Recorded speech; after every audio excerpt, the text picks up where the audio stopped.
Rudolph the Red-Nosed Reindeer. This is a classic. This book, I've had this book for a long time. Rudolph the Red-Nosed Reindeer. This is a classic story. Once there was a reindeer named Rudolph who lived at the North Pole in Toyland. Rudolph was younger and smaller than the other reindeer there, and they all had proud, tall antlers, and Rudolph's antlers were only little tiny stubs. Worst of all, Rudolph had a nose that was big and bright red. It was so red it glowed in the dark. Poor Rudolph. He wanted to be like the other reindeer in Toyland. Oh, to have a small brown nose instead of a big bright red one. The other reindeer made fun of Rudolph and called him names. Rudolph the Red-Nosed Reindeer. They teased over and over again until tears glistened on Rudolph's large red nose. It's not nice. Sometimes the other reindeer made a circle around Rudolph and sang, red nose, a funny sight, big as an apple and twice as bright. They kicked up snowballs with their tiny hooves and covered Rudolph with a blanket of white, fluffy snow.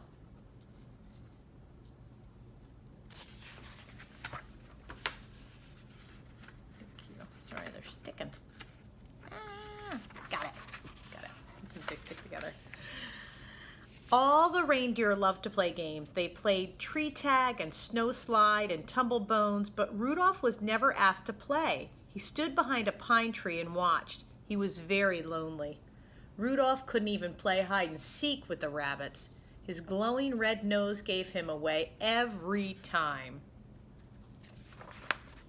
Before Christmas Eve, Santa's elves posted a sign on the gate to Toyland. Santa's team choosing time, the sign said. All the reindeer were asked to line up at 8 o'clock in the meadow.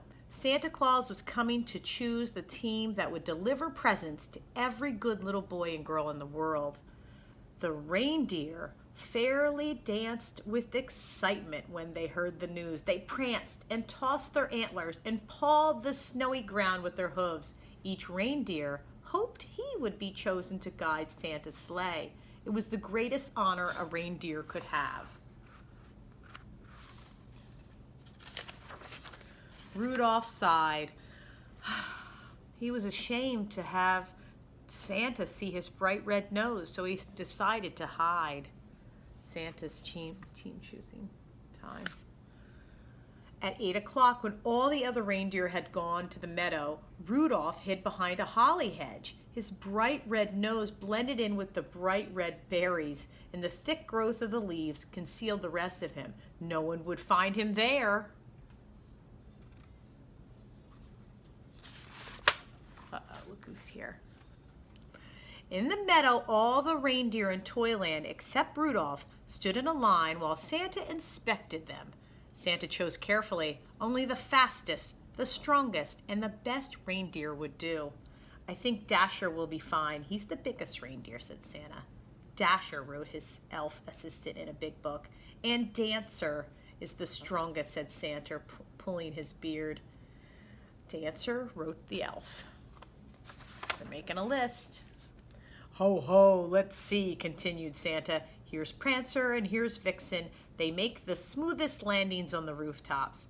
Comet is the fastest, and Cupid is the sure-footed reindeer, said Santa. I pick them. And last, said Santa, I choose Donner and Blitzen. They're best at twisting over treetops and skimming over telephone poles. The reindeer and Santa's team were very happy. They rubbed their noses, they danced, and they clicked their antlers together. Even the reindeer who weren't chosen were given good jobs. One was to try out electric trains, and another was to cuddle with Christmas kittens. Wow, that seems like a good job. Trying out a train or cuddling with a kitten. The only reindeer without a job was Rudolph. He wanted to help, but he knew he would be laughed at, so he stayed hidden behind the holly hedge. At last, it was Christmas Eve, and Santa's elves were busy packing the sleigh. I don't care if they do make fun of me, said Rudolph suddenly. I want to help too. He dashed from his hiding place behind the hedge and went to find Santa. There must be something I can do to help, he decided. The night was bitter cold and a terrible fog covered all the earth. Santa's elves kept bumping into each other as they hitched up the team. They could hardly see as they put on each bright red harness and tied each jingle bell. To make matters worse, Dasher and Dancer were fighting over who was to lead the reindeer. "I was chosen first," said Dasher, stamping his feet angrily. "But you always trip over the moon," said Dancer, kicking a half-fallen star. Even Santa was cross. Cross is another way to say mad or angry. "We'll never get there if you two don't stop quarreling," he said. "And where is my Christmas list? Dash it all, I can't see a thing in this fog," Santa said. Just then, a soft red glow lit up the snow. "Thank goodness," Santa said, suddenly jolly again. "I found my list. Ho, ho, ho, I must have tucked it in my belt." Yeah, look at all the names, all the good names. "Who brought this fine lantern?" asked Santa. "I must take it with me. Why, I can see perfectly now." "It's not a lantern," said Rudolph, trembling. "The light comes from my nose."